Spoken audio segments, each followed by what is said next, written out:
여러분 안녕하십니까. 초겨울 추위가 기승을 부리고 있습니다. 다들 감기 조심하셔야 될 것 같습니다. 김경국의 오늘 시작하겠습니다. 먼저 오늘 아침 주요 조간 뉴스 간략하게 말씀드리겠습니다. 우리나라 민주노총과 함께 우리나라 양대 노총의 하나인 한국노총 5개월 만에 노사정위에 전격 복귀했습니다. 대통령실의 요청에 한 노총이 응답한 것인데요. 사회적 대화를 재개했다는 소식입니다. 정부는 근로시간 개편 논의에서 한 발 물러섰고 대신 노사가 원하는 업종과 직종에 한해서는 주 52시간 규제를 탄력적으로 운영하는 방향으로 조정될 것으로 보인다는 내용입니다. 어쨌거나 얼어붙은 노정관계가 새 국면을 맞이하는 것 같아서 기분 좋은 뉴스인 것 같습니다.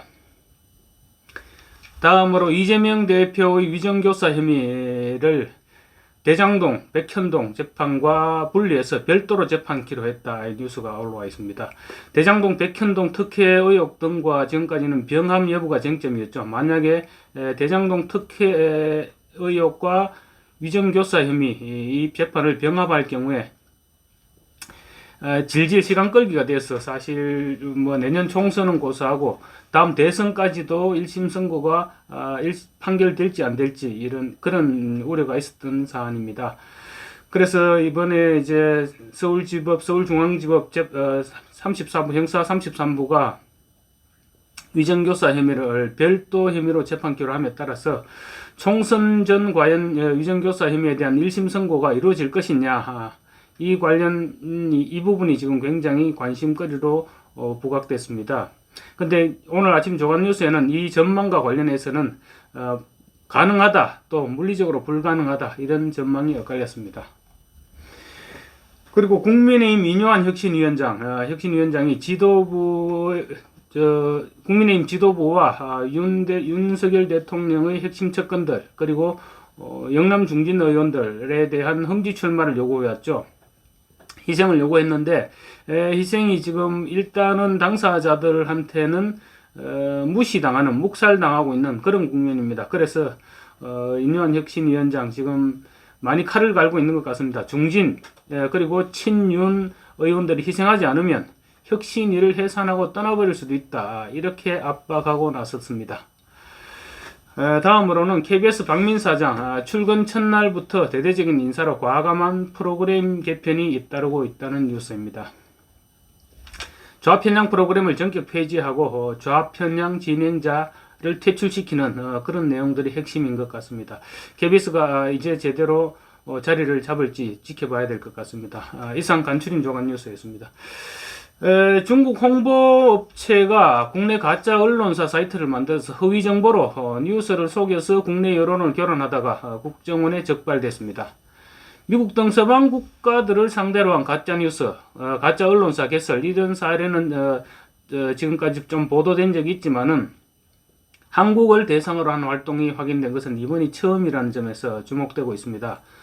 국정원은 가짜 언론사 개설 배후에 한국의 국정 원격인 중국의 국가안전부가 있을 것이다, 이렇게 추정하고 있습니다.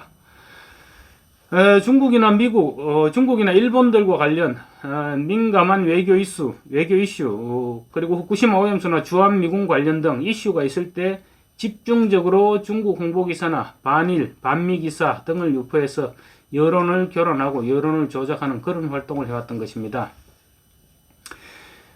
중국 측 이번 보면 여론 조작 공식은 이렇습니다. 가짜 언론 사이트를 통해서 허위 콘텐츠를 게시하고 그러면 SNS를 통해서 유포가 되면 중국의 홍보부대인 우마오당을 활용해서 댓글과 퍼나르기로 이제 조직적인 가짜 뉴스를 유포하는 것이죠. 우마오당은 이렇습니다. 우마오당은 댓글 한 건당 5위엔이죠. 중국어로 우마오당의 우는 중국어로 아라비아시 숫자 5를 얘기합니다. 그래서 우마오당 이렇게 불리는데요. 현재 1000만 명에서 많게는 4천만 명이 활동 중이라고 합니다. 어마어마한 숫자죠. 거의 우리나라 4천만 명이면 우리나라 국민 전체 수와 거의 맞먹을 만한 그 정도 숫자가 지금 우마오당으로 활동하고 있다는 것입니다. 실제로 지난번 항저우 아시안게임 축구 국가대표 축구 8강전 한국과 우리나라와 중국이 8강전에서 맞붙었는데 이때 당시 포털 사이트, 우리 포털 사이트인 네이버와 다음에서 클릭 응원전을 벌였습니다. 그런데 아이디를 사용해서 들어가야 하는 네이버에서는 한국을 응원하는 네티즌이 94%, 중국을 응원하는 네티즌이 6%에 머물렀습니다. 그런데 누구나 회수 제한 없이 누구나 클릭이 가능한 다음에서는 정반대의 결과가 나왔습니다. 중국이 92%, 2467만 명입니다. 한국이 8%, 210만 명. 이렇게 응원하는 것으로 나타났습니다. 이게 한국, 중국 포털 사이트가 아니고 한국 포털 사이트라는 점을 감안했을 때 심각한 문제를 아니할 수 없죠. 내년 총선에서 중국의 사이버 테러가 진행될 경우에 국내 여론 조작이 얼마나 심각해질지 미리 볼 수 있는 그런 사례라고도 할 수 있겠습니다.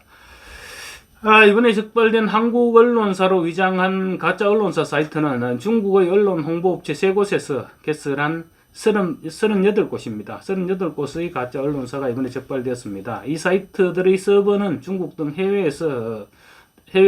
서버를 해외에 두고 운영해왔습니다.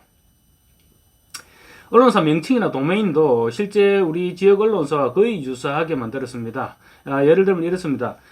서울 프레스, 부산 온라인, 충천 타임즈, 충남 온라인, 대구 저널, 대전교통, 강원문화, 광주 교육신문, 경기도 데일리, 경상 정치경제신문, 인천 포커스, 제주 여행 이렇게 전국을 막 나오고 있습니다. 전국 광역도시의 이름을 모조리 활용한 전국적인 활동을 벌여온 셈이죠. 이들은 한국 디지털 뉴스 협회 회원사를 사칭하고 또 정상적인 언론사로 보이기 위해서 국내 언론 기사를 불법으로 게재하기도 했습니다. 그러면서 출처를 알 수 없는 친중 반미 반일 성향의 콘텐츠를 유포해 왔는데 이 부분이 핵심이죠. 내용을 보면 이렇습니다. 지난 6월에 대구저널에는 일본의 핵폐수 배출은 우리나라 식품 공급망에 영향을 미칠 것 같다. 이런 기사를 올렸습니다. 후쿠시마 오염수를 중국에서는 핵폐수라고 부르죠. 그렇게 강력하게 반발하고 있는 중국 내 여론을 마치 한국 여론인 것처럼 호도해서 그렇게 작성한 기사입니다. 또 3월 달에 서울프레스에는 이런 기사가 나왔습니다. 한국, 미국 글로벌 민주주의 그러니까 한국과 미국 글로벌 민주주의 정상회의 참석 덕보다 실이 더 많다. 이런 기사를 올렸습니다. 친중 반미 여론을 선동한 것이죠. 그리고 지난해 10월에는 타임즈 뉴스와이와 서울프레스 이런 위장 웹사이트 무려 18곳에서 집중적으로 가짜뉴스를 퍼뜨립니다. 내용은 주한미군 세균 실험실에서 이루어지는 깜깜이 핵실험 이런 글과 함께 유튜브 영상 링크도 게시했습니다. 유튜브 영상에는 이것이 바로 사실의 진실이다. 어딘가 말이 좀 이상하죠. 그리고 미군이 한국을 떠날 것을 강력히 요구하다. 한국어가 굉장히 어색합니다. 이런 한국어를 구사하면서 비정상적으로 생성된 것으로 추정되는 아이디로 작성된 댓글들도 포착되어 있습니다. 뿐만 아닙니다. 지난해 9월에는 미국이 한국으로 바이러스를 계속 보내는 주피터 프로젝트를 실시하고 있다. 이런 허위 사실도 유포했습니다. 이제 친중 성향을 보이던 문재인 정권이 물러나고 한미일 동맹을 강조하는 윤석열 정권이 출범한 뒤에 이 같은 중국발 가짜뉴스가 폭증하고 있습니다. 그리고 여론조작, 여론교란도 더욱 심해지고 있습니다.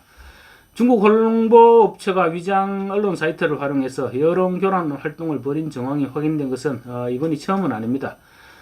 사이버 공격 방어 및 대응 전문으로 알려진 구글 맨디언트에서 지난 7월 중국의 영향력 활동 보고서 이런 걸 발표했는데요. 중국은 자국의 영향력 확대 그리고 해외 여론 교란을 위해서 해외 72곳 72개의 언론 사이트를 개설했는데 그 중에 9개가 한국어로 제작된 것으로 확인됐다고 합니다. 내년 4월 총선을 앞두고 친중 세력에 도움을 주기 위한 중국의 여론 조작, 여론 교란 활동은 더욱 심각해질 것으로 보이죠. 그래서 정보 당국의 각별한 대처가 필요해 보입니다. 감사합니다. 오늘 방송 어땠습니까? 구독과 좋아요 저에게 큰 힘이 될 것 같습니다. 감사합니다.